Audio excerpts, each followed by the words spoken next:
from my heart and from my hand. Why don't people understand my intention? Computer running slow? I'm waiting. Caught a virus? Wait. Does your computer seem to have a life of its own? Malfunction. Need input. The computer guru is here. Thank God you're here! Call in now. Now it's Mike Swanson, your computer guru. Hello and welcome to the Computer Guru Show. My name is Mike, here to deal with your technology needs and treat you like a person in the process. At least I'll give it my best shot, considering it's the craziness of the world right now. 790-2040 if you want to be part of the show. We'd love to hear from you.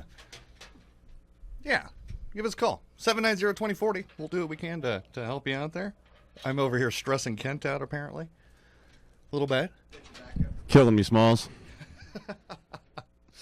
All right. Well, every once in a while you got to push a boundary. You got to just see. Feels like old times. Oh, you're not even on. Your mic's not even on. Can you turn him on there? There we go. Can the people hear me now? Yeah, they can hear you now. I was saying it feels like old times. You know, when we'd rush into the studio all late. Yeah, a minute to get set up. Sometimes you just gotta find out how much stress can Ken handle. Yeah, Ken's good. Right on.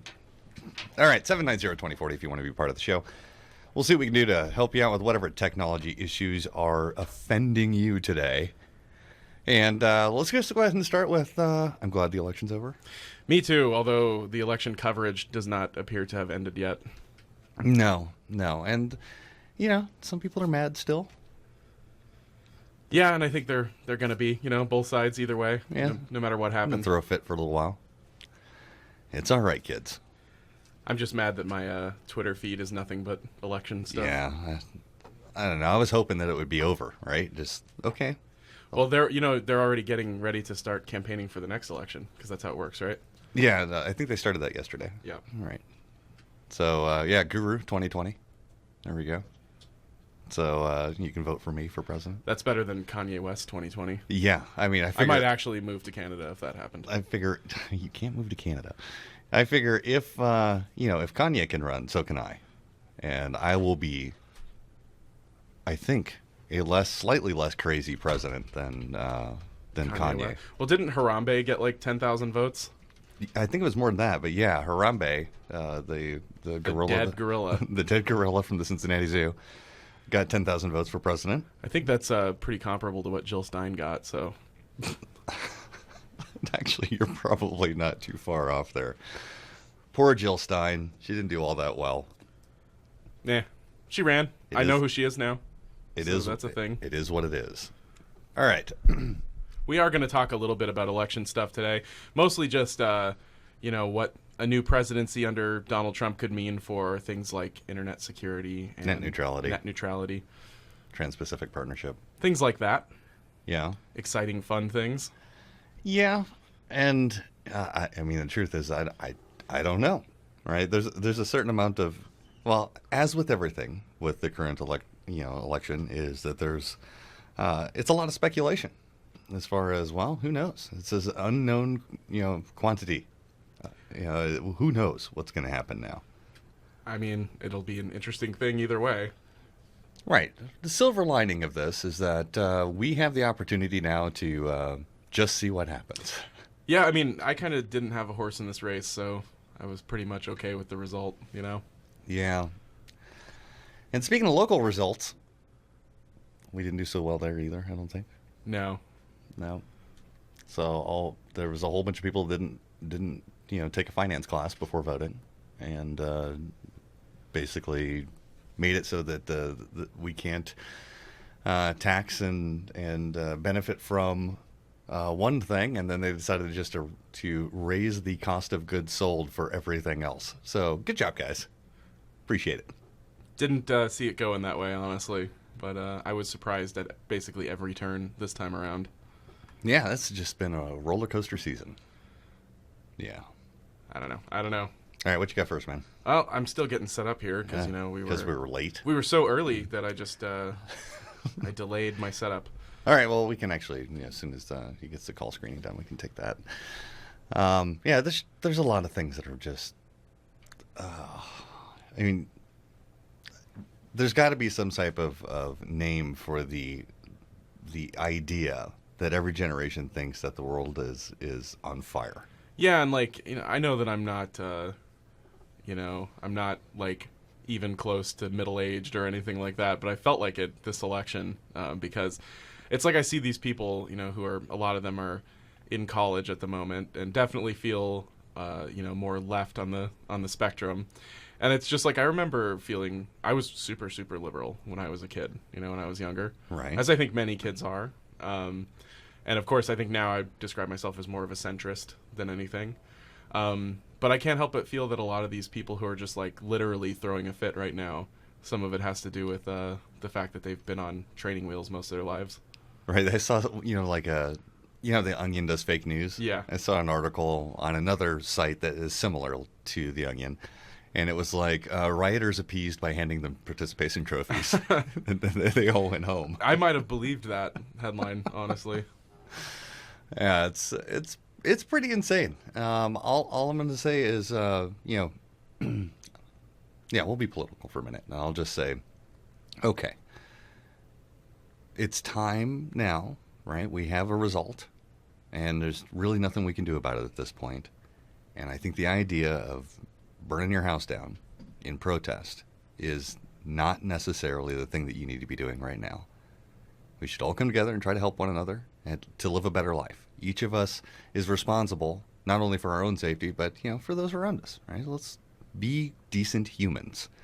So treat people with respect and kindness, and let's try to figure out what this next 4 years really means for us, and see if there's an opportunity here where we can mend some fences or build some bridges where they possibly didn't exist before, or ones that are in great disrepair. And let's see what we can do to help one another out and be better humans.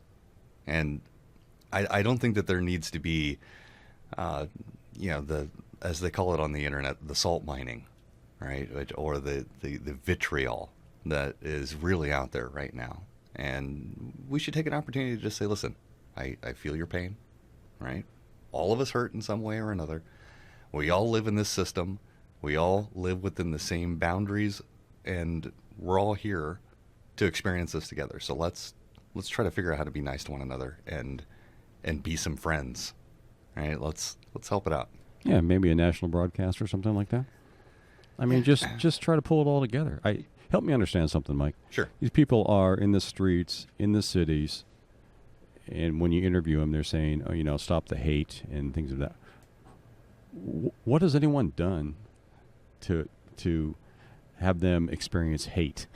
I just don't get it. I'm trying to connect the dots. I don't even think it's hate, right? I don't think that any of this is hate. I think that they're just mad. Right. There's a certain amount of, there's an entire generation of people. And this is mostly happening with college students and the younger generation. I think that there's a certain, they've been lacking something in their life, which is the reality of disappointment. Agreed. And when you are faced with something like failure, when you've never really experienced failure before, I think that the only logical answer is to, throw a fit. And there's a certain amount of, you need to be able to experience hardship and life and reality as it is in preparation for the real world. And if you spent your entire life being sheltered from that, either by your parents or by the educational system or by society at large, that says, you don't need to hurt, sweetheart. All right, I'm going to take care of everything for you. And then suddenly, when these are now adult people that are having to live with something, and nobody is there to bail them out. Nobody can. Right. And so their only response is sort of a tantrum, violence.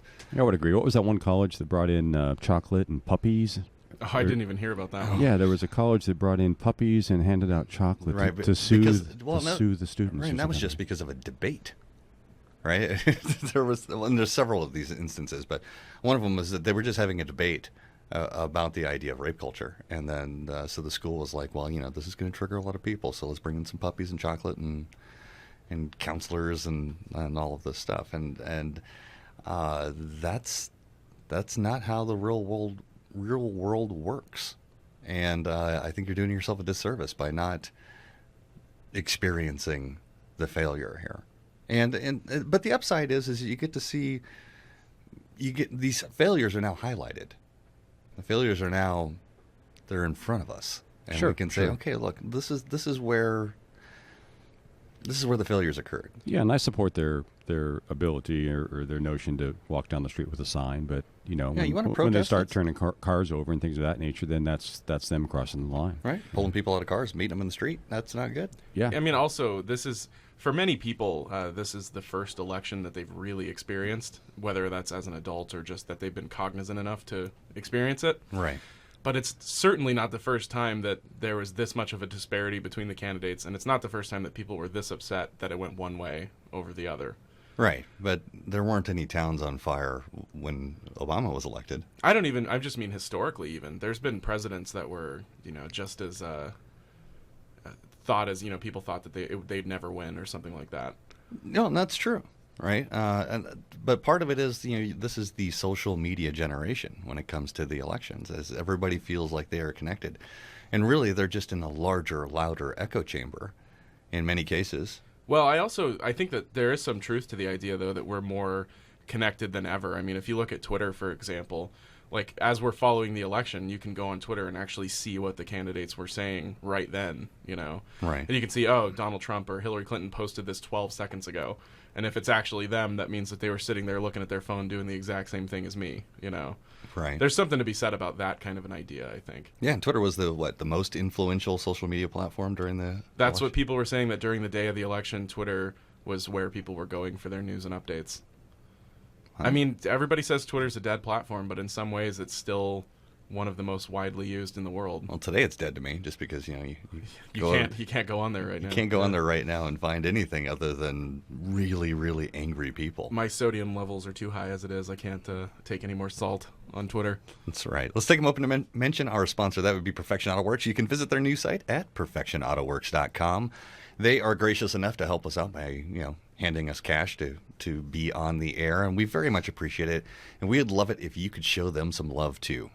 Give them a call down there, or Perfection Auto Works. You can listen to their ad, which is coming up next. And, you get a 26-point inspection for free. Can't beat that. Cannot beat it. We'll be right back.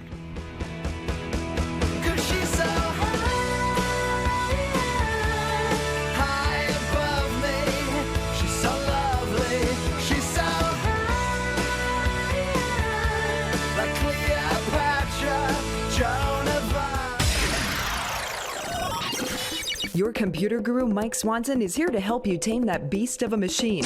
Join the chat right now at gurushow.com or call in. This is the Computer Guru Show on KVOY, The Voice. Welcome back to the Computer Guru Show. My name is Mike, here to deal with your technology needs and treat you like a person in the process. 790-2040. Do me a favor, Kent. Can you turn my mic down a bit? Let's talk about Google Daydream. Yeah, I'm pretty excited about it, and it looks like it's getting some good reviews already. Yeah, I think that's good. So for those who may not remember, we've mentioned it a couple of times, but Daydream is the new VR platform from Google. Specifically, it looks like it's meant to compete with higher-end VR headsets for mobile, like the Gear VR. And it incorporates not just a headset, but it's also this entire new platform called Daydream that they've created. And right now, the Pixel phone is, I think, the only one that you can use with the Daydream platform, but eventually it's going to be open to all content creators and phone creators. Right, as soon as they get, the new update on the other devices. It looks like it's going to be awesome.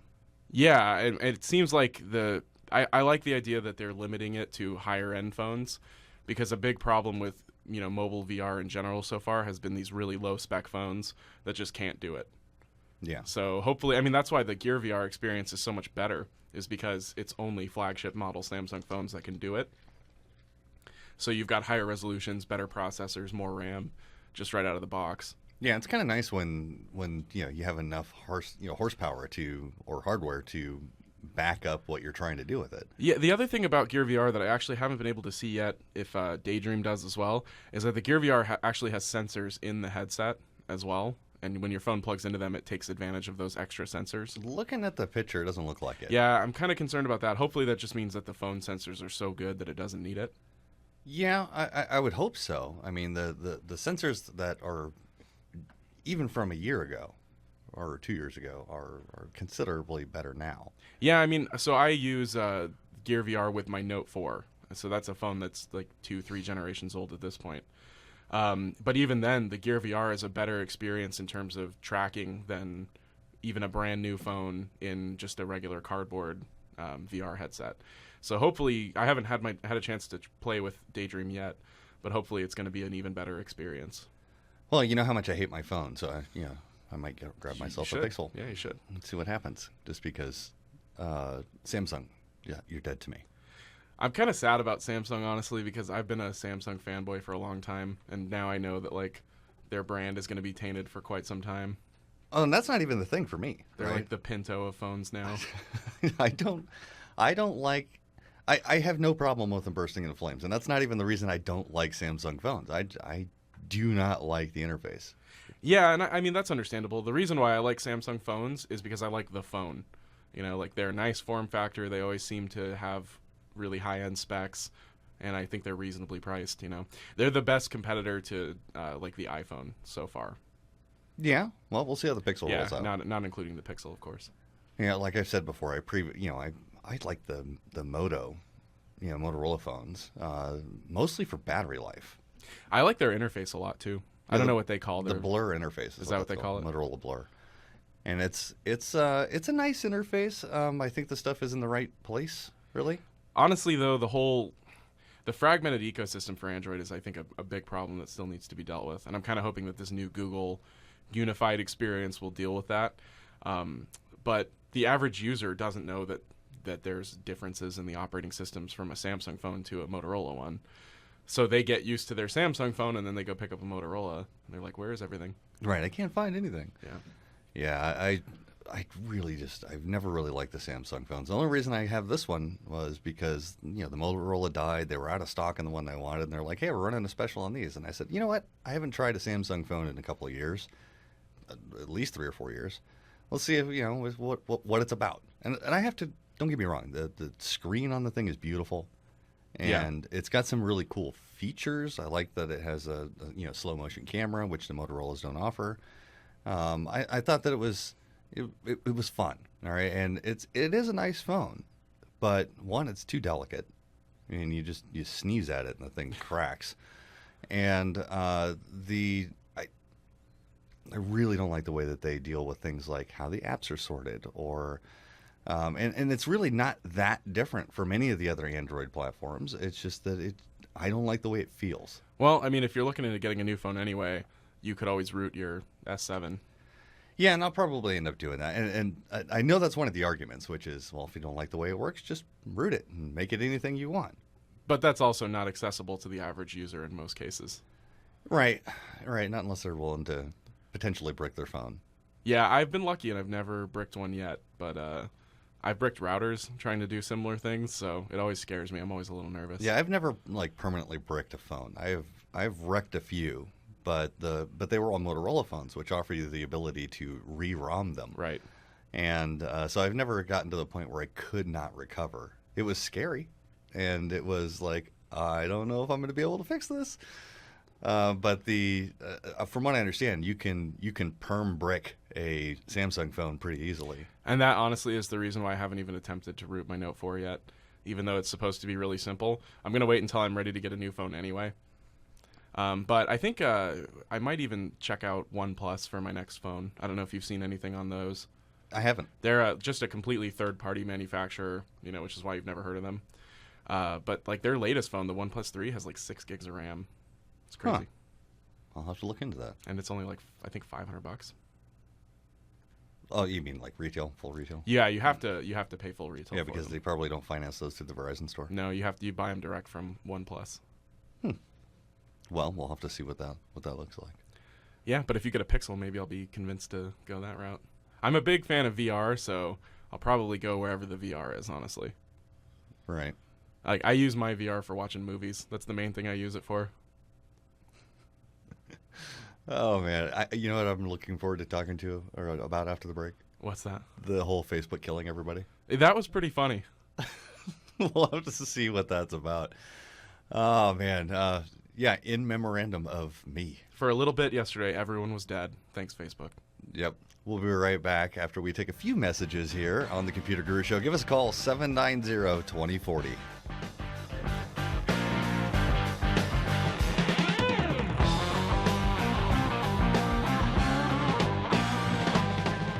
Whether you're dealing with hardware installation or, heaven forbid, a virus, No! Mike Swanson is answering all your questions one by one. So call in or chat in with yours. The website, gurushow.com. Tune in, click in, and kick back. This is the Computer Guru Show on AM 1030 KVOY The Voice. Mike Swanson, your computer guru, is just a click away. Listen and watch at gurushow.com. This is the Computer Guru Show on KVOI The Voice. So if you happen to have a Facebook account, there's a high probability that you were killed yesterday, the day before. It's true, according to Facebook anyway. Yeah. Yeah. So since 2015, Facebook has allowed profiles to be memorialized. So if they get notified of a user's death by someone who has the authority to say that. Yeah, there's a whole verification process. Then the site then gets turned into, or that profile gets turned into a memorial site for, the deceased. And there is a designated point of contact who is allowed to administer that page and put notes at the top of it and stuff like that. Well, due to a glitch the other day, Mark Zuckerberg died. And chances are most everyone died on Facebook. Yeah, it was like over 2 million profiles got memorialized. Yeah, so at the top of the screen, as an example for Mark Zuckerberg, it said, remembering Mark Zuckerberg, we hope people who love Mark will find comfort in the things others share to remember and celebrate his life. Learn more about memorialized accounts and blah, blah, blah. Click here. Don't worry. Chances are that whoever you were looking at on Facebook didn't actually die. Just Facebook had some sort of a crazy glitch that memorialized a lot of accounts. It occurs to me that just statistically, like probably at least one person actually did die. And then now everybody's like, nobody believes it. It's a conspiracy now. Everybody's really confused. Based on purely on statistics only, I'm sure that one of those was legit. So then people had like a whole roller coaster of emotion. They were like, that person's dead, but they're not dead, but they're actually dead. Oh, man, that's no Sad. good. It's terrible. Let's take a call here. Let's talk to Taryn. Hello, Taryn. How are you? Hi. Hi. I'm good. How are you? Lovely. What can I do for you? I have a Windows 10. I first called that it was a Fox browser, but I have a Windows 10 PC that's been working pretty well, and I started all my browsers up the other day, and now all of them freeze. So I'm not sure what's happening. What do you mean Have they ever had that freeze? problem? Well, they won't go anywhere. They just keep trying to connect to any of my bookmarks or anything out on the internet, and it's just not like Google. I can get my email. I can still get that, but so in the browser, you can go to Gmail, and that works? Yeah, that works fine, but nothing else. But nothing else. Okay. Hey, do you have any other browsers on the computer? I have Chrome. All right. Does it work in Chrome? No. Chrome, Firefox, and Microsoft Edge are all giving me the problem. Okay, so multiple browsers, can't get on the internet, but you can get to your email. Right. Well, that's pretty interesting. Any changes happened recently? Network, got a new modem or something? No, I don't have a new modem. I'm using my phone as a hotspot. When you've checked your email, do you know for sure you've gotten a new email in that time? Yes. Okay. Just making sure you're not looking at a cached version or an old version that appears new. No, it's a brand new one. Yeah. Okay. And you say you haven't made any changes? No changes to the computer at all. You've restarted the computer since you've started experiencing this problem? Yeah, I've restarted the computer. I even use System Mechanic. I don't use System. Do you have a wireless network? Yeah, she's doing a Yes, hotspot. I do. Do other devices work? Yes, my tablet works just fine, and I'm using Chrome on that. Okay. All right. Let's see. Are you in front of it now? You want to do some tests? Want to see if things are working? You bet. All right. I want you to right-click on the start button and then go to command prompt. And then let me know when you see a black window open up there. You got to keep up with me, though, just because, radio. Right, I understand. Command prompt, all right. All right. And then I want you to type ping, P-I-N-G, and then a space, and then put google.com and hit enter. And then let me know what it says. Tell me you're keeping up with me here, Taryn. Okay, I'm pinging Google. All right. What result did you get? It says pinging google.com with 32 bytes of data. Request timed out. And there's 3 replies from 2607. Okay. It says Yeah. ping So, statistics. yeah, you got all 4 of them there. They all failed. They all timed out, I imagine. Yeah. And have you restarted your phone? Because you're running as a hotspot off your phone, right? Right. Have you restarted your No, phone? I haven't done that. I think you should do that. That's where I would Okay. start. And then All right. and then let's see, you do that and then call me back and let me know if it works or not. I think it's your hotspot here. Okay. All right, we'll do. All right. Thanks for the call, Taryn. Thanks. Appreciate Bye-bye. it. Bye. Sorry I get your name wrong. You're just Karen for Taryn. Yeah, I'm Karen. About the Taryn. I'm so wrong today. It's just the show's derailed, man. Should just call it. Yeah, we just go ahead and play call last week's show like we already started. Maybe this is last week's show. This could be. It's next week's show, actually. We recorded 2 sets of shows based on how the election went. That's what happened. That actually happened with South Park. Really? They made an entire episode because they thought that there was a shoo-in, and it didn't go the way that they expected, and they had to remake the whole episode really quick. Huh. I didn't know that. Well, I learned something new today. All right, let's take another call. Let's talk to John. Hey, John, how are you? All right. What can I do for you? How about you? I got a DV7 4065 Okay. Hewlett Packard, Right. and it runs hot. Yeah. If I turn on speed fan, all the, the different items, they're running like 140 degrees, and it shut itself off twice. Right. So I don't use it. I turn it on and look at it and try to do something, but there's no way to adjust the fan, and it's only running at like 200 RPMs. At Is there a 200? program I can get to put on there to speed the fan up? Sometimes. Well, not really on the PCs. On the Macs, yeah, you can do that all day long, but on the PCs, not really. There's not a whole lot you can do to override the fans. In BIOS, you can generally tell it just to run at full speed all the time if you want, but that makes that thing super noisy. DVs, the DV7s specifically, always run hot. That's sort of it's a design flaw in the DV7. But chances are the thing just overheated and the thermal paste sort of dried out. And the sensor that computer is using to determine fan speed is on the other side of that. All right, it needs to be able to transfer the heat to the heat sink before it'll speed the fan up. So it thinks that the sensor thinks, oh yeah, the processor's not all that hot because there's no thermal transfer happening from the processor to the heatsink. So if you put new thermal paste on there, chances are you're going to see it's going to be much happier. All right, I'll try that. All right, and be careful about the DVs because what they do is they overheat and then they melt down some of the solder points under one of the chips, and the machine just drops dead. So it's a good idea. What do you mean drops down? It drops dead. It just yes. If it gets too hot too often, it will just stop working altogether.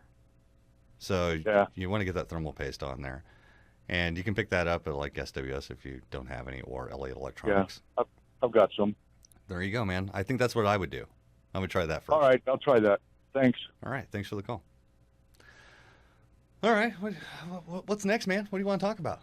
Well, let's see. We could talk about the Snapchat glasses that we mentioned before. And that they're showing up in random vending machines? Yeah, apparently they've got some actual Snapchat vending machines around, and that's how you buy them for now. For now. I heard there was an extreme line in Los Angeles for some of the Snapchat glasses. You know, I both can't believe and am not surprised that these are as popular as they are. Yeah, I mean, they look ridiculous. If they had different styles, I guess. I'm one of those people. I'm thinking, well, can't you just put Snapchat on your phone? I mean, which you already have. Maybe the type of person who's likely to wear Snapchat glasses likes this style of glasses. There's probably something to that. Yeah. I don't know. I don't understand it. I think that the only way that you're going to get me to buy Snapchat glasses is if they allow me to put filters on other people as I'm looking through them, just so I can walk around and everyone's wearing flower crowns. I don't think that's how it works with these glasses. So then I don't want them. They just have a camera on them. Which you already have on your phone. They look like the X-ray specs you got out of a Cracker Jack box, you know? They don't look that bad. I don't know. To me, they do. They're terrible to me. Maybe they are X-ray. Well, then maybe I'll buy some. All right. Yeah, it's, I don't know.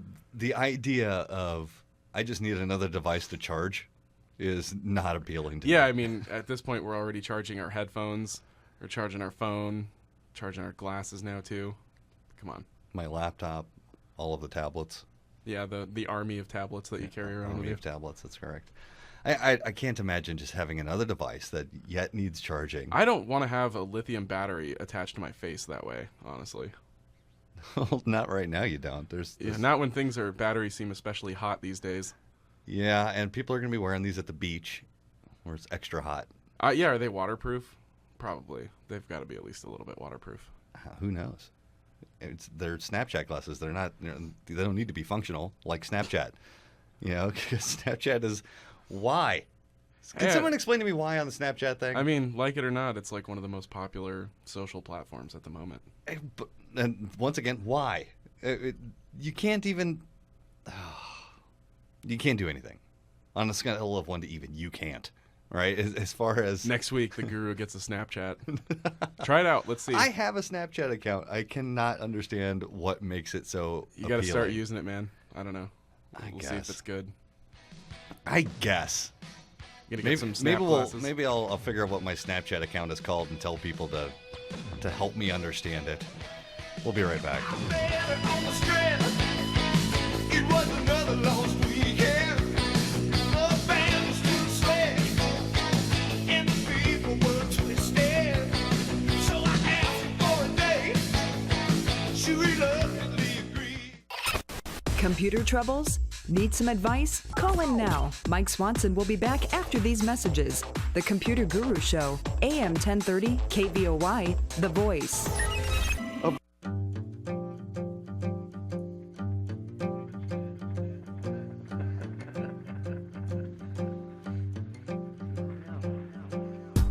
Mike Swanson, your computer guru, is just a click away. Listen and watch at gurushow.com. This is the Computer Guru Show. Welcome back to the show. Give us a call, 790-2040, if you want to be part of the show. Taryn's calling back. Maybe the hotspot reboot worked. Hopefully. Hello, Taryn. Are you there? Are you there, Taryn? She's never there when we first pick up. There we go. Hey, Taryn. Have you got?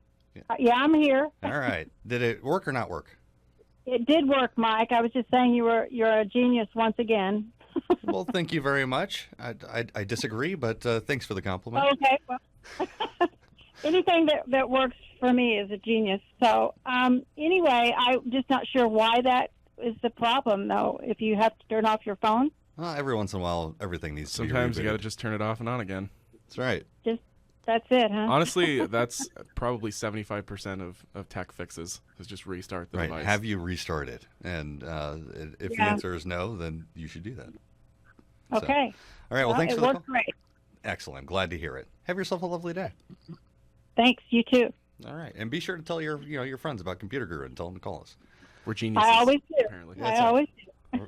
Hey, are we allowed to call ourselves geniuses without Apple suing us? I think if you call me a genius and then I call you a genius, we're covered. Right, but I can't go say I am a genius at this bar. Yeah, exactly. This is just a bar that happens to be here, and I'm a genius who's standing behind it. Right, but it has nothing to do with any type of trademarked or. I've always kind of taken that name ironically, genius. Thanks. Yeah. Nice. Alrighty then. So Kaspersky's mad. Yeah, apparently they've had enough. Had enough. They're just angry.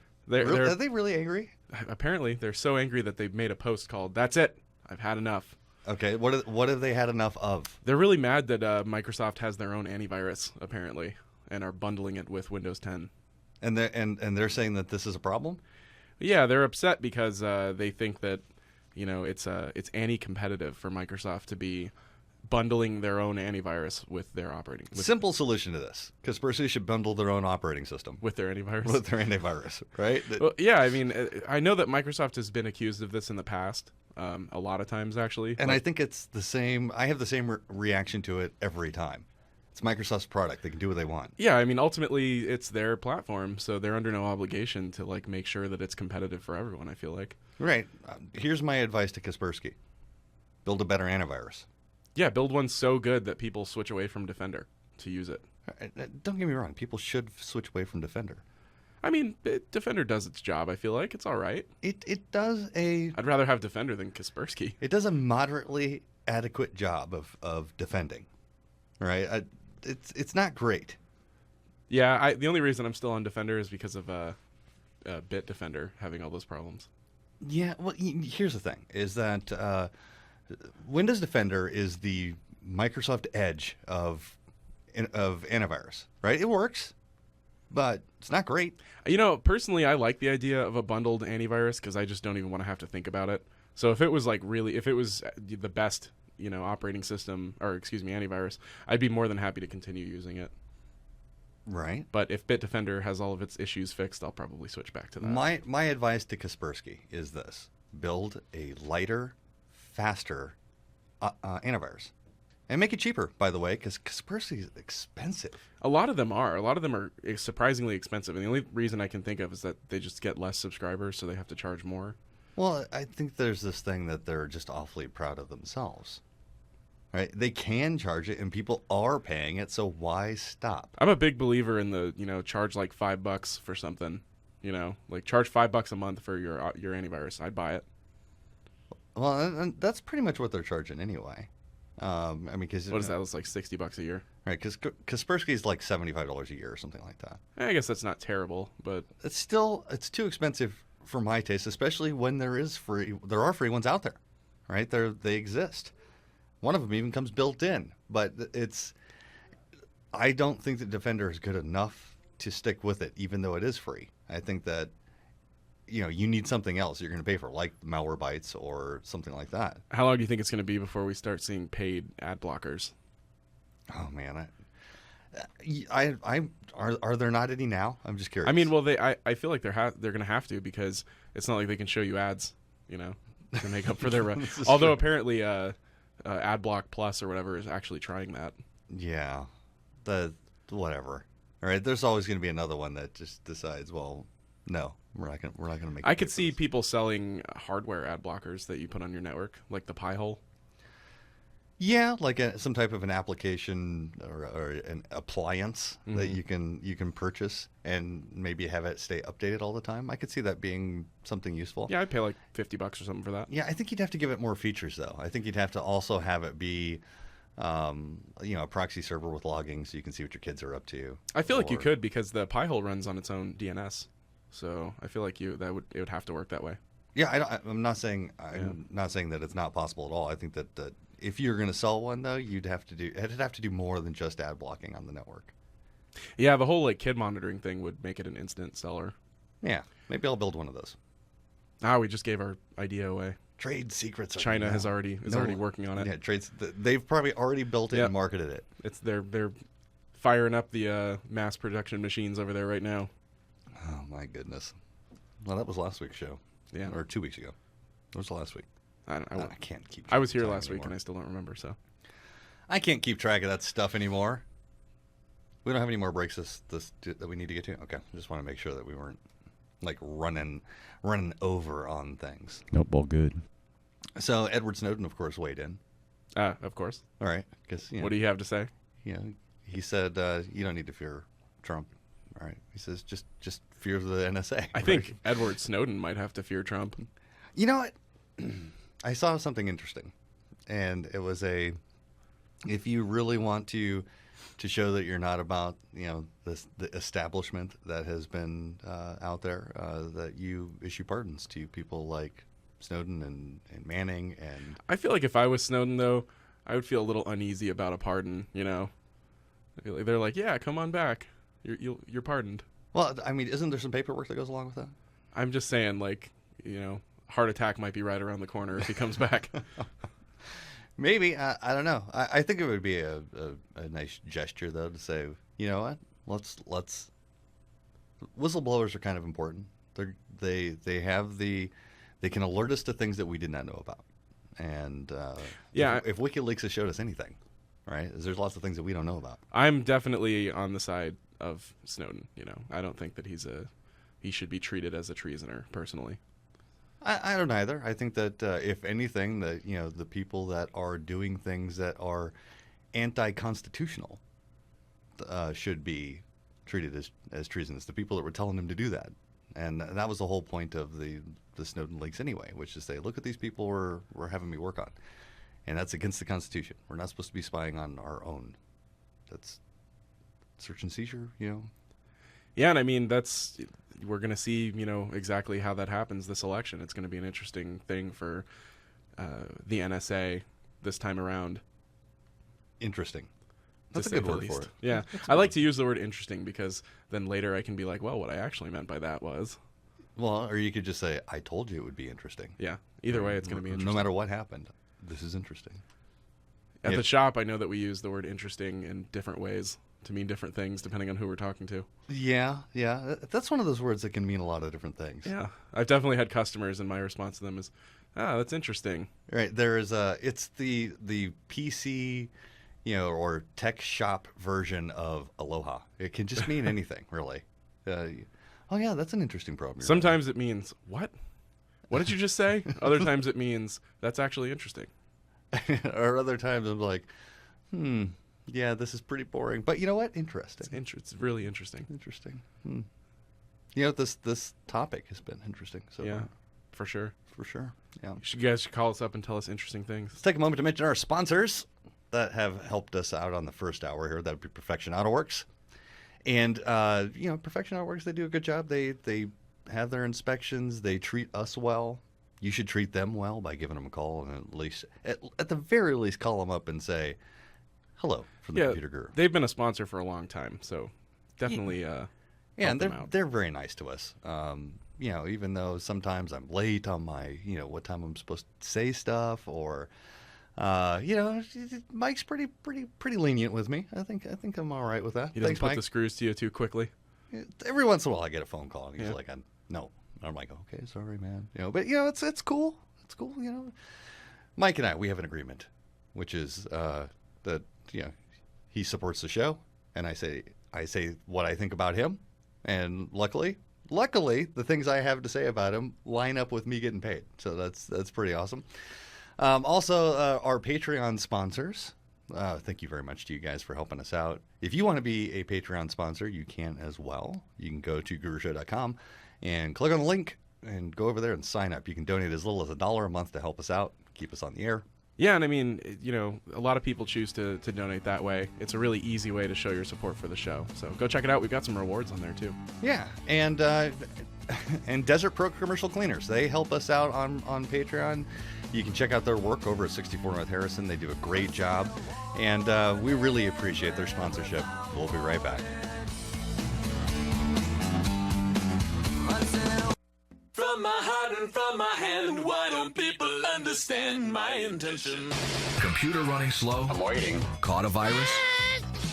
Well, Does your computer seem to have a life of its own? Malfunction. Need input. The computer guru is here. Thank God you're here! Call in now. Now it's Mike Swanson, your computer guru. Welcome back to the Computer Guru Show. My name is Mike, here to deal with your technology needs and treat you like a person in the process. Give us a call, 790-2040. That's 520-790-2040 if you'd like to participate. And you can also join us in the chat. Yeah, there's a bunch of people in there right now. And one of them asked about minimum specs for Black Friday. All right. Well, one of the 3 RTVs that are in there. Yeah, there's 3 of them. I don't know why, but one person's cloned 3 times in there.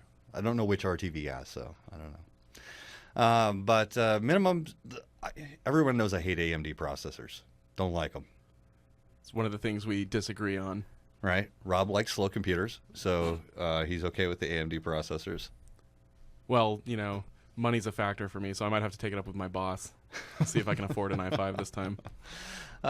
So minimum i5 processor if you want to find it, if you're looking for a decent deal. I can almost guarantee it's going to be the same as last year when Black Friday stuff comes around, and there's going to be these AMD or Pentium computers, which are not the i series, and they are terrible. Yeah. Well, in this context, I do agree with you. Like, if we're talking literally the lowest spec AMD machine, it's going to be terrible. Right. There are nice AMD processors and boards. Right. I'll just go ahead and get that out there because I'm sure I'm going to get some hate mail about, especially in Vote. I bet I'm going to get some hate mail about the AMD stuff. It's just me with different names. Oh, is it? There are nice AMD processors out there, but it's like everything else, you get what you pay for. Now, AMD has vowed that they are going to start competing with Intel more directly. Yeah, I'm really excited about that. And that's in their next generation of processors, so we'll see how that pans out. But as of right now, if you get like an AMD A4 or something like that, that's going to come with some of these budget machines, you are going to hate that machine. You're not going to dig it, right? And you're going to be blaming everything except for the processor because that's what people do, right? They're like, I just bought this brand new computer and it's terribly slow. Well, got to put more RAM in it. It needs more RAM. It needs a faster processor. It needs a better hard drive. So minimum specs. I say i5. If you're going for even an i3 will do, right? I mean, i3s aren't terrible. They are the slower of the i processors, but I'd be looking for an i5 with a minimum of 8 gigs of RAM and a 500 gig solid state drive or better.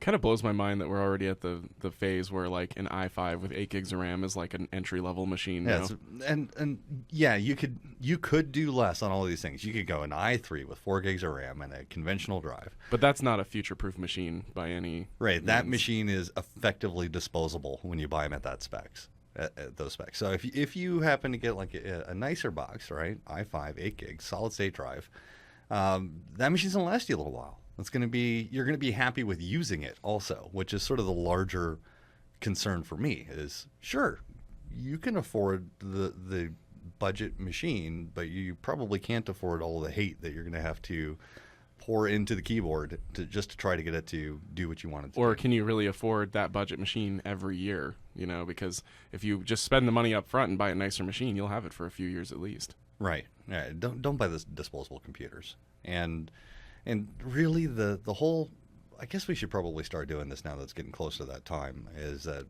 if we find some deals that we find terrible or great, we'll let you know about them. And then you can kind of have that information for when you're doing your Black Friday shopping. I think most of us would agree, though, that in almost any case, building your own machine is going to work out better in terms of budget than buying a box machine. Long term, yes. Yeah. As far as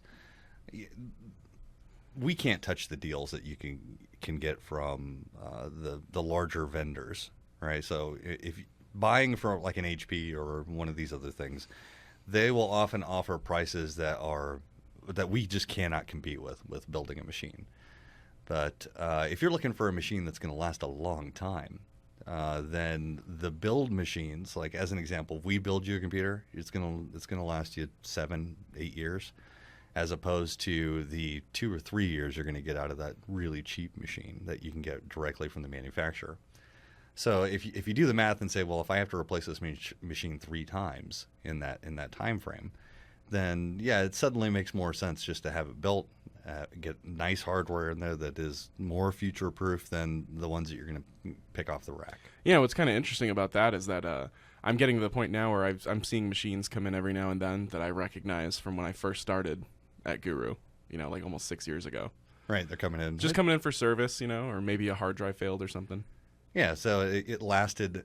Well, there was there's this one machine, the guy brings it in, and it's been in constant service for 11 years. Wow. And it just comes in and we give it an update, like we gave it more RAM or a better hard drive or a new video card or something.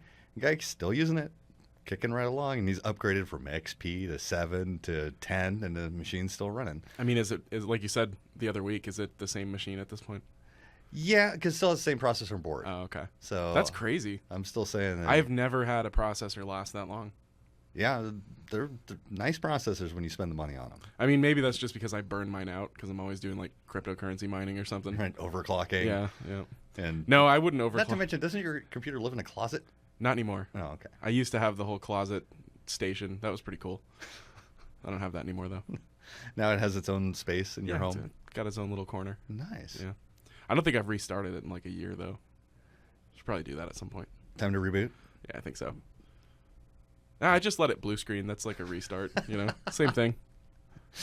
No, I mean, the only things that die on my computers, power supplies. Yeah, I've had this. I'm actually starting to notice that I want to upgrade my processor soon. I bought a Vishira 8-core, like, I think 2 years ago now. And back then it was a pretty good, it was top-of-the-line AMD, so it was equatable to like a quad-core i5 at the time. Right. Still a decent processor, but I think it's time to upgrade soon. You need to go another AMD? I think I'm going to go i5 this time, and I think I'm going to get a DDR4 board. So spend a little bit more money on it, but then it'll last. Right on. Yeah, power supplies are what die on my machines. I definitely overspent on my power supply, so maybe that's why mine hasn't died yet. I used to think that, you just needed the biggest power supply you could possibly get, so I've got like a 1,000-watt power supply. There's no need for it. Like, I did all the math. I could easily have a 650-watt.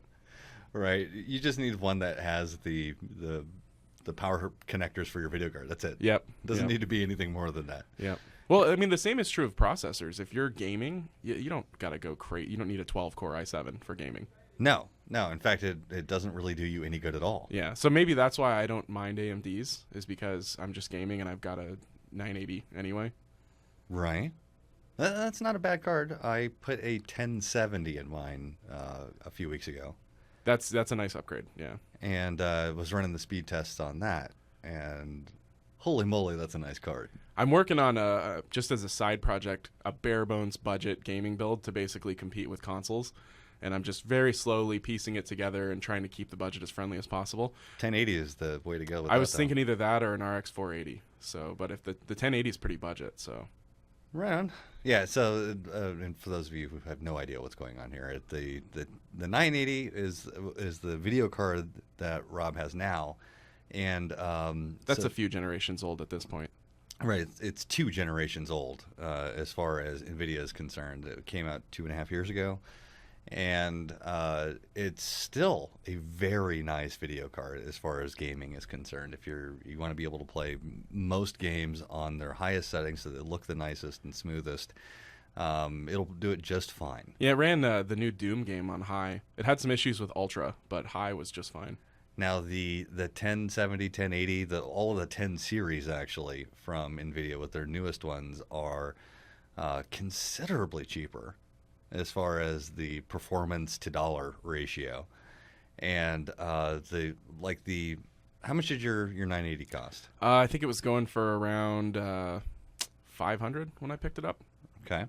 So the 1070, as an example, is a $370 card. And it is 6 times as fast as the 980. Yeah, that card's a beast. And it's really impressive as far as the amount of go that card has. Yeah, I mean, that one card is already competing with something like the Titan, and everybody thought the Titan was the card that would never be beaten. Right, it's actually, the 1080s are outperforming Titans. It's crazy.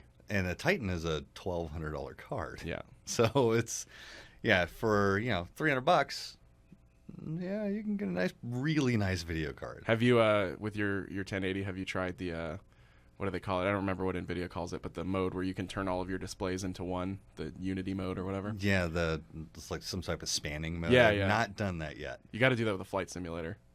I wish I had one. I don't have a flight simulator. Because I Steam. fly airplanes you actually for fly real. So why would you do that, though, when you could fly it from the comfort of your own home? No. It's exactly the same thing. No. You can put a fan on you so it feels like there's wind. That's right. That's exactly what I need to do. Same thing. Thanks, Rod. Oh, man. All right. If you'd like to be part of the show, 790-2040. We're going to take a break. We'll be right back. Give me to the airport, put me on a plane.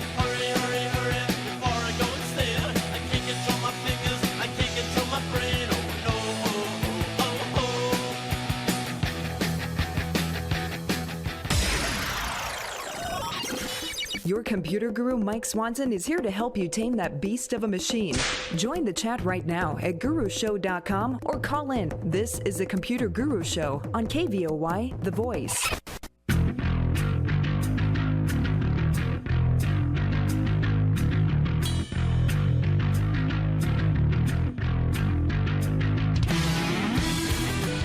Welcome back to the Computer Guru Show. My name is Mike, here to deal with your technology needs and treat you like a person in the process. 790-2040 if you want to be part of the show.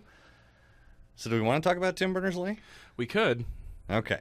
Tim Berners-Lee. He's basically the guy that set the standards for the web. He's credited with inventing it, as a matter of fact, with the World Wide Web. Okay, we can go as far as to say invention. But, yeah, he basically came up with the code. It basically invented HTML and the sort of, and the way things work when it comes to the internet. Set the standards.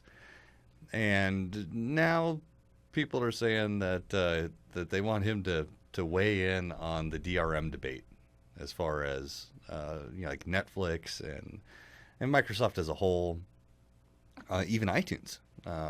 It plays with DRM, and basically nobody likes DRM except for the people who are making money on it. Now, I'm of two minds on this. I mean, I sort of understand the idea that you want to protect protect the content, right? You want to make sure that the content is, especially if I were Netflix, right? I'd want to be able to be like, hey, you can't watch it unless you pay for it, right? This is the service that I am providing to you. You should pay for it. And the honor system, of course, does not work on the internet. Well, it does somewhat, but not exactly. I mean, if you look at Louis C.K., right? His is honor system. There's no DRM. You give him $5. You get to download it. You could upload it if you want to, but I mean, it's $5. I found a lot of times, especially with his stuff, I buy it every time. I mean, I haven't really ever just torrented something of his and not bought it. Right. Because I mean, it's $5. You know, like I said, I'm a big believer in the $5 rule. Right. Well, and it makes sense. There's a lot of things that just cost too much. Right? If you imagine how much money the movie theaters would make, or well, the I've movie industry would make. I've just found myself that like if something costs $5 or less, it does not take very much convincing to make me buy it. Right? Unless it's an app for some reason. Like right. if an app is like $4.99, I'm like, oh no way. Nope. I don't know why. Smaller screen, smaller price, man. I That's guess how so. it works. Yep. Yeah, with the apps, it's you're being generous, man. $1.99. That's my limit for apps. Done. Yep, I'm always just like, I can't believe that they would charge this much. And then, if I buy one of those apps and I spend like 60 hours on it, I still don't think that it was worth the $5. I don't know why. Smaller screen, smaller price. Yeah, I think that the movie industry themselves, man, they can make a ton of money. Just switch to the $5 non-DRM'd. Let everybody pay $5 to watch it. Yeah, or like if they just made the movies available for purchase in a Netflix style way, so maybe make a subscription plan thing to one of the movie companies, and then every month you pay them and you get to see the movies rather than go see them in the theater. I'd totally sign up for that. Yeah, I mean, and that would still, I'm sure that they would still want to do some DRM type stuff on that. I'm thinking it's direct download. I mean, that way there's virtually no incentive to torrent at that point. Yeah. Right? It's like, I'm willing to put up the $5 to download the movie, to watch it, and done. It's either that or we're just going to end up with commercial breaks in our movies, and that's going to be terrible. Yeah, that ain't going to work. The best thing about pirated movies is that there's no FBI warning on the front of it. That's the best thing? I think so. No. I mean, honestly, like, if they really need to come to terms with this idea that people just want to be able to download movies and watch them on their computer. It's the most convenient way. They need to find some way to make that work. Yeah. Yeah, and especially now with all of the media player type boxes out there, the Roku and the Apple TV. And I mean, I just read a thing that said that people are using Netflix 5 times more now than when they first signed up for it. Oh, yeah, of course. I mean, we're in the Netflix culture now. There are kids alive who were not born before Netflix existed. And I'm telling you what, Netflix is doing it right. As much grief as I've given Netflix over the years for being Notflix, right, where the thing that I'm looking for just doesn't exist on there.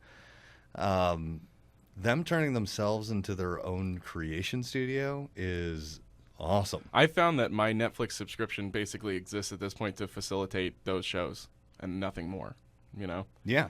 It's like when the new House of Cards season comes out, suddenly Netflix is like the most thing that I view. Right, and the Marvel ones that they've been doing on there, Yeah. like Luke Cage and Daredevil was great. Daredevil. What was the other one? Jessica Jones. Yeah, Jessica Jones. Those were all fantastic. They're just great. And House of Cards, man. That's easily one of the best shows on TV right now. Yeah, I'm glad that they took a sort of half season off to avoid the actual political. I think a lot of that show is just, I mean, it would not have been the same without Kevin Spacey, though. That guy's excellent. I'd watch almost anything that he's in. He's pretty good. He's very convincing as a murderous senator, president stuff. Yeah, I don't want to. You just spoiled everything. Yeah, he wants to be president. That's all I'm saying. Doesn't everyone?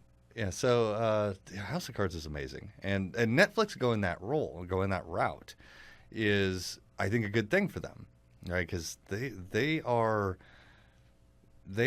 taking this idea, right, where the movie studios have treated them historically like they're a nothing thing, and said, well, you know what, you're not good enough to have this movie in your library, and so Netflix says, fine, we'll just make our own. Just make our own movies. And they are doing great. And what did they say, that they're making more money than like Universal? Yeah, and I mean, clearly the shows that Netflix produces themselves make them far more money than anything else. So, yeah, especially seeing they're pushing more in that direction. Yeah. Now maybe they'll split that off into its own product, but well, they tried to split at one point and it didn't work.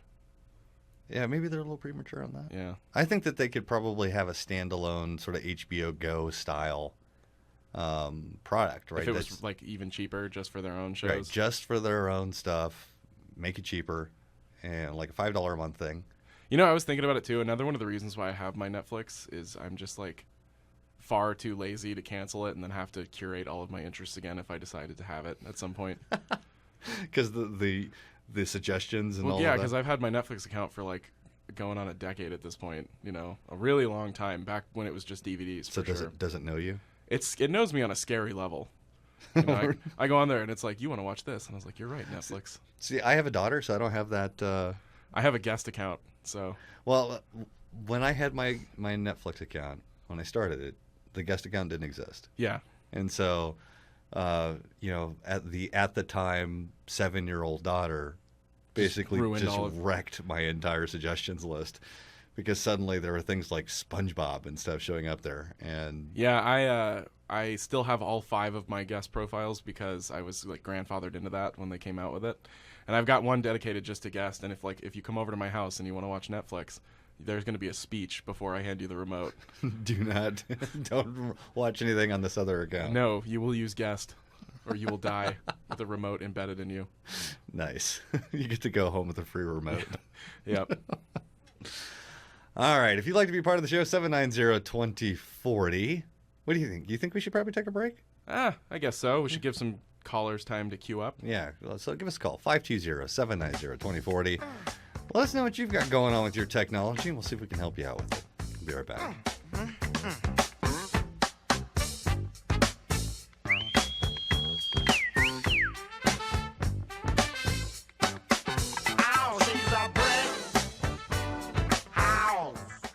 Whether you're dealing with hardware installation or, heaven forbid, a virus, No!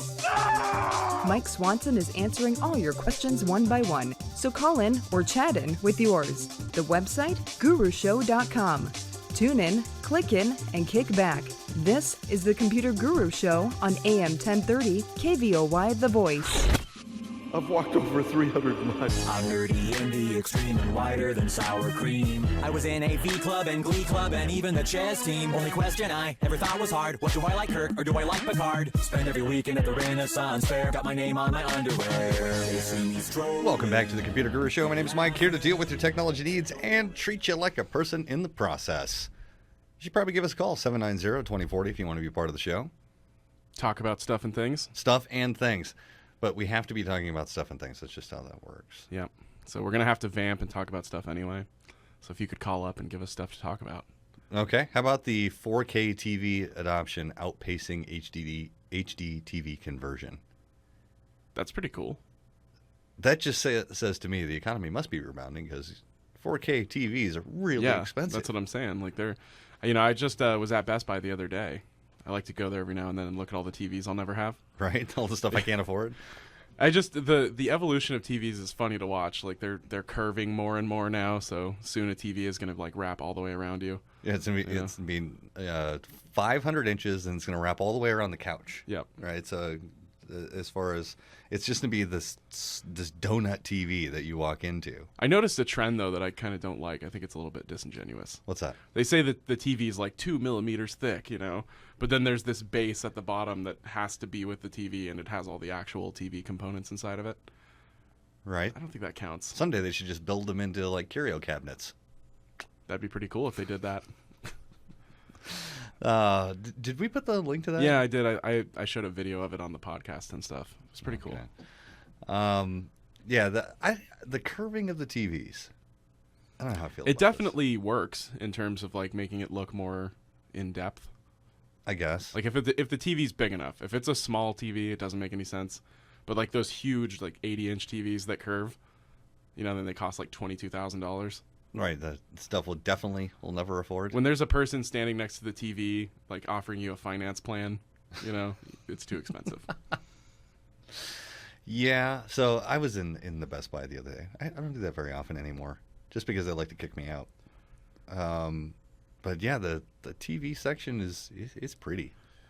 I'm the worst person to go to Best Buy with, though, because I'm like, it's cheaper on Newegg, it's cheaper on Amazon, it's cheaper on eBay. Did you browse the big box or the open box area? I did not. They have an open box area? They do. There's a 70-inch Vizio 4K, like $1,100.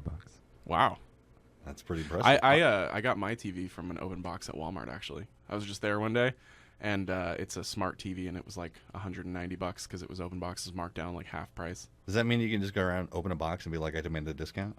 I think you have to buy it and then return it. So maybe you could help your friend out by buying the TV, right, opening it, returning it, and then your friend could buy it for a discount. Wouldn't you be able to do that yourself? You would just buy it, return it, and then be like, after you return it, you know what? No, I changed my mind. I'd like that one back. No, yeah, that one specifically. Yeah. Well, what's the price on that now? They're like, same price. Oh, but it's open, though. Somebody already bought it. We're going to have to try this out. I don't think that'll work. I think that Walmart would probably frown upon this. Does that extend to everything? Can I just go open a bag of chips at Walmart and be like, it's half price. It's open. Yeah, if that's the thing that Walmart frowns upon, that's a problem, right? Because have you seen the people in Walmart? Well, if you are, seeing them, then you're one of the people in Walmart. Yeah, but have you seen the website? Yeah, I've seen people in Walmart. So's everybody. Nobody has seen that website. Kent, have you seen the website? I have not. See? Bang. You just your sample size is one person for that survey. However, so is yours. Well, it's the most important person in the room, so. But. We both use the same person as our sample. Well, it works better for me somehow. Don't try to mess me up with facts, Mike. All right. The people of Walmart, if you want to be frightened of Walmarts in general, that's the place that you go. I'm going to wear my Snapchat glasses next time I go. Suddenly we have found a use for Snapchat. Yep. Right? Yeah, but don't they disappear immediately or something like that? I think that's how that works, yeah. Can someone please explain to me how Snapchat works? Why it's even useful? That's the part I don't get. I kind of feel like our audience is going to feel the same way, honestly. Somebody's listening. It's that person who always downvotes us on Vote. There's one guy who just every time. Really? Yeah. He doesn't like us? No, he just doesn't like us. All right, fine. Whatever. Yeah. Here's your shout out, dude. Doesn't really matter if you like us or not. You can go ahead and downvote. It's cool. And then people are like, you're just upvoting it from 6 different accounts. What? Yeah, I've been told that. Oh my goodness. If you're one of the people who listens to this on Vote, by the way, it's usually me that you're interacting with, and I actually don't upvote it at all. Right, because that would be terrible. Well, I can't anyway because it's from the shop. So right, first of all, who would upvote their own stuff, even from a different account, even if it were possible, even if they did let you upvote your own stuff, who would do that? The guy who always wins the argument, I guess, who has like 20 upvotes. Because, the amount of upvotes you get is directly proportional to how right you are. Oh, yeah. I see. Yeah. Oh, it's going to get me all... Yeah, Vote's been running our ad for free. Really? Yeah. Oh, that's cool. It's pretty cool of them. I have no complaints about this. Yeah, I found out because somebody was like, they messaged us on there and they were like, you guys are just a corporate shill. And I was like, what are you talking about? And they're like, you're just spamming vote with ads. And I was like, I didn't even know it was running. That's awesome. Right on. Netflix has arrived on Comcast TV boxes as an app. Really? Yeah. I wonder, how does that deal work? Well, it turns out that it's not exempted from your data cap. Well, I mean, like when they met to go over that deal, were they just all like glaring at each other the whole meeting? I imagine. Because they hate each other. They're not really all that. They're not the best of friends over there at Comcast. I think it's interesting that they're doing it as an app. I'm sure Comcast is seeing this is a way for us to get extra money out of data caps, right? Because people are going to go over watching the Netflix. Yeah, I mean, you definitely will. It uses quite a bit of data. Right, especially if they're like, I wonder if Netflix is pushing into HD mode. Yeah, because your standard HD movie is like between 3 and 5 gigs. Yeah, and if you pause it or rewind it a bunch of times, yeah, you're going to see a whole lot of data usage. I'm wondering if there's any oversight on that actual data usage, though. That's the thing that's always bothered me about the data caps, is they can arbitrarily make up any number they want. And I've personally monitored it before because I used to have Comcast. Right. And, as somebody who is familiar with the torrenting, I have to watch my data caps. You've read a book about it. Yeah, I've heard about it right. a time or two. I have to watch my data caps. And so one month I just didn't torrent anything at all. And I was like, I'm just going to watch and see what they say my data usage is. And it still was like 400 gigs. And I was like, they're just making it up. Yeah, so there's this arbitrary. I mean, you could monitor your own with a nice router. It will tell you what your actual data usage is on your line, and I think that the whole data caps thing is one of these things that I just don't trust them on. I mean, I don't want to be all tinfoil hat or anything, but I want to be able to say I think that they're making up those numbers. They found a metric by which they can just arbitrarily assign blame and value, and who's to say, they can just be like, well, maybe somebody hacked into your network and they're torrenting things. Yeah. As far as the whole data caps are concerned, I think that there is a to some degree, we'll just put a number here and we'll see what happens. Mike's coming out as a conspiracy theorist. I don't think it's data cap gate. I'm not a conspiracist. No. I just wouldn't put it past Comcast. No, I wouldn't put anything past Comcast, honestly. Now, if we were talking about Cox, all right, because I've seen my data usage on the Cox account, and that seems pretty in line with how much I use it. But here's the thing about Comcast. At my house, I signed up for Comcast, and in the first month I used it pretty heavily. And they sent me the notice. They said, all right, you're at your data cap. And so I added a business account. And so for a month and a half, I had both a residential and a business account in the same structure. And I used only the business account, did not use any data at all, like 0 bytes on the residential account. And I got a notice that I was at my cap again the next month. How does that work? Yeah, so there is some justification for I think that they're just making up numbers and expecting me to pay for it. And so my response was to, of course, just unplug the modem and cancel the account. And still went over your cap somehow. No, they of course in true Comcast fashion screwed up the billing so badly that it was just could not even tell what happened. It was like a billing hand grenade, right? It just went off, and there was just you could not make sense of anything at that point. So I warn you, if you switch from a residential to a business account, because by the way, business accounts are only slightly more expensive and have no data caps, you will have a nightmarish time dealing with the billing on that. Yeah, when I deactivated my Comcast account and turned in all my hardware, I feel bad for the lady who had to deal with me because I was like taking photos as I was handing her the modem. Right. And I was like, I want a receipt. I want your name on it. I'm going to take a photo of the receipt because I've just heard too many horror stories. Yeah, Comcast is notorious for just really not handling the whole termination stuff well. Yeah, especially when I had to call them to tell them that I was canceling. They're like, well, what can we do to make it better? And I was like, well, I'm moving, so not a lot. You know? Can you be in this area? And they're like, well, have you considered moving to a Comcast area? Did they really say that? No, that would have been great, though. Here's our compromise. How about you don't move? Can we talk to your lease owner so that we can try to negotiate this for you? That would have been awesome if they had said something like that. How about you consider moving somewhere else? Comcast provides service in all these great areas. No. Don't you want that was really bothering me about listening to those calls, about the cancellation calls. They're like, don't you want the best internet, though? Right. And the guy literally called up and said, listen, this internet just doesn't work. Hasn't worked well from day one. I'm tired of paying for it. Your internet service is terrible. And then the guy literally came back with, but if you'd like to keep the best internet service available.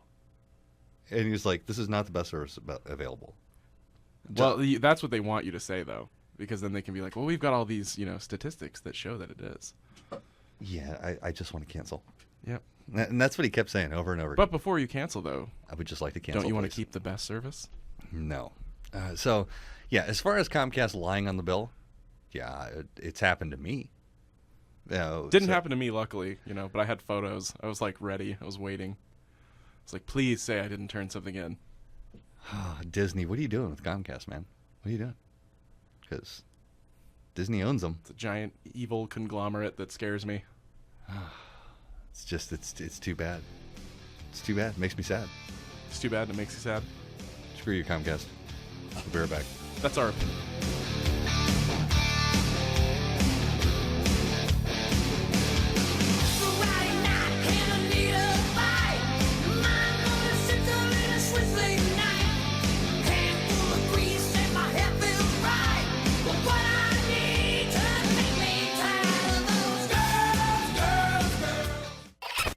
Computer troubles? Need some advice? Call in now. Mike Swanson will be back after these messages. The Computer Guru Show, AM 1030, KVOY, The Voice. Your technology guru, Mike Swanson, is answering all your questions one by one. Yes, science! So chime in with yours. The website is gurushow.com. Tune in, click in, and kick back. This is the Computer Guru Show. So one of the last things that we're going to talk about in this particular show is the merger of Time Warner and Comcast. Is that what it is? Yeah, it's Time Warner and Comcast. No, it's AT&T. Oh, AT&T? Yeah. Oh, well, nobody uses AT&T. No, actually, not here. The East Coast, man, they're big. So there's another merger with Comcast that we'll mention in the story, though. So the main guts of the story that we're talking about here is that Trump has said that he would block that merger, the AT&T and Time Warner merger. And that has, direct ramifications for the web in general. And in my opinion, though, it would be a good thing to block this merger. Yeah, we've sort of been against all of these large conglomerate mergers as far as cable providers, internet providers, sort of on principle, really, in this show. Mostly because there are already monopolies, in their own way, as far as each one, even though there's a bunch of them, is monopolizing an entire territory. And so it makes it so that, as an example, at my house, right, Comcast only. Can't do anything other than that if I want to do high-speed cable internet. And so that's true for most people in most places, nearly all of them, really, where a cable provider has some type of geographic monopoly. Yeah, where I am, of course, it's Cox, and there's literally no other choice unless I want CenturyLink. Right, which really isn't an said, option. there's no other choice. So I'm against the idea of these cable companies merging, and especially like AT&T and Time Warner, who effectively compete with each other in geographic areas. So it would suddenly become one provider for huge swaths of the East Coast. And that, I think, is not good for the consumer. Yeah, I mean, earlier we were talking about Kaspersky complaining that there was, Microsoft stifling competition. You want to talk about something that actually stifles competition? It's gigantic mergers like this one. Right. So I think that it's good that if it does become blocked, that would be great. Maybe they should put some sort of like a data cap on the on the cable companies, just to say you've had enough customers, you've reached your quota, and you can't do this anymore. I mean, if they're honestly, if they're going to be assigned a monopoly like that, then they really should have a customer cap. Oh, well. Because at that point, they're a business that's regulated by the government, Right. So it really falls now into the hands of like the FCC. That's going to be like, okay, are we going to allow this to happen or not? And so far, at least under the current administration, Wheeler has been pretty okay about making sure that the rights of the consumer is at least being heard. And I think that Wheeler's done quite a decent job at this. The thing that scares me, though, with mergers like this one is that it potentially begins to control what the consumer thinks in the first place, because if all of their media is coming from this one company, you can kind of steer their opinion. Right, and one of the things to think about here is Time Warner is not just an internet provider. And they also own networks like CNN. And their movie production as well, right? Yeah. Yeah. Yeah, so Warner Brothers, it's part of the Warner Brothers network. They're all fall under the Time Warner. And so they're much, much larger. And if that's the case, then somebody should probably take a look at NBC Comcast. And that's another thing that he said, that he would revisit that merger. I don't know if there's much he can do about it now, but... Well, I mean, of course there can. I mean, if you take a look back, historically speaking, at the Bell system... That's true. Right, where the government stepped in and said, excuse me, Bell Company, you cannot be the monopoly when it comes to phones. And they still were afterwards. They just made them break up into different companies. And I think that would be useful to look at with Comcast also. I mean, Comcast under Disney is a massive company. I think that, a lot of the arguments against net neutrality have come from this exact thing, from basically the company that, of course, doesn't want net neutrality to exist, putting out all of this media and convincing people who otherwise wouldn't have an opinion on it to have an opinion. Right. So, yeah, I think that there is even taking away the social programming of the equation, I think that if you take a look at even if you take that out of there, take the CNN portion out of it, or MSNBC for the Comcast stuff, and you look at it and say, how many people are affected by this one company in what they do? And does that mean that we have to start looking at Google also? And I mean, the other thing is that the average consumer probably doesn't even know that these companies are connected as they are. Maybe. I don't know. I mean, because of what we do, because of that, we sort of live in this, we know which pieces belong to which company. But I mean, seriously, the whole Disney's huge. I mean, it's scary. Comcast Universal deal is, wow, that's a huge place. I mean, in Disney in general, they own Marvel, they own the Star Wars franchise now, they own Pixar, like all these major production studios. And not to mention, they own half of the cable news networks that you watch, at the very least. They own almost all of the medium to get it to you, depending on where you live in the country. The internet sources that you have, they are probably instrumental in even your cell phone service to some degree. So there's huge ramifications of what these mergers really mean. And I think it's probably time to start looking at some of these gigantic companies and say, okay. I think that's kind of why Google did their whole alphabet shift, though, is kind of preempting that. Yeah, I could see that happening, especially they've been getting a lot of pressure from Europe about where Google is a monopoly. And in it's a pretty reasonable sort of description of them. Somewhat, especially since a lot of these companies, like Disney especially, they've been around forever, but Google kind of came out of nowhere, right? And they're already like this global force.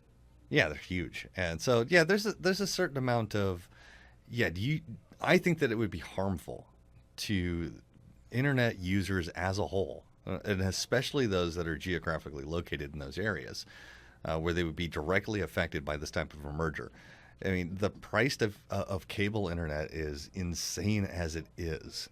And I think that if you take away any real competition, even though it doesn't really exist in the first place. You take away any shred or hope of competition between the providers, you're just asking for trouble. And who knows? Maybe that'll renew Google's attempt to get back into fiber, because Man, I hope so. They have they've basically halted the fiber. Google no fiber. more expansion at the moment. So who knows what that's about? Maybe that's part of the whole Alphabet transition and making sure that portion of the business doesn't get them in even more trouble or hot water. Yeah, because as much as I like all the VR and the toys and stuff, fiber is what I really want, That's the one facet of Google right now that I'm really rooting for. And that's the one thing I have to give CenturyLink recently, is that they've been pushing heavily fiber rollouts for all of the new build areas. Well, that's how they'll make a comeback, Well, I think it's the only way they're going to be able to save themselves. Right. Is to be able to offer something that nobody else does. And isn't that sort of the way that the market is supposed to work in the first place? It's supposed to. Supposed to. Yes. So let's go ahead and deal with our wrap up here for the day.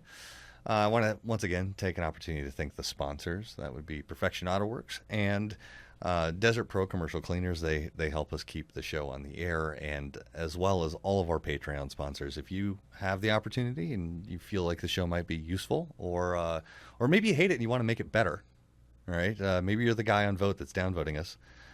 If you want better content, cough us some cash, man. Yeah, you can go to patreon.com/Guru Show, and you can decide to donate as little as $1 a month, or you could just send us some hate mail if you want. Either way is fine. One of the other ways that you can help us out, you can subscribe to our YouTube channel. You can go to links are all available on Guru Show site. So you can go to gurushow.com and find the links to all of the places that you can go subscribe or otherwise get a hold of the content. And really, those subscriptions, or you sharing it with your friends, getting the word out that the show exists is very, very helpful to us. And one of the better ways that you can help, especially if you're local, is that you can give us a call and we can come help out your business or your home with your technology needs. If you happen to have a business and you want a better infrastructure or better user experience, or you need a new website, that's what we're here for. We're here to make sure that all of your technology needs are taken care of, and that you get the best deal that you possibly can with the best experience, because I've been doing this forever. So we can help you out in many, many ways. And coming up soon, I'm going to put Rob on the spot here, but we're running into our Christmas giveaway season, so we're going to have to get that stuff going again, where you have an opportunity to donate a computer, and it will be given to a needy family, because that's what we do. We want to be able to help everyone out. Thank you very much for listening to the Computer Guru Show this week, and we'll see you next.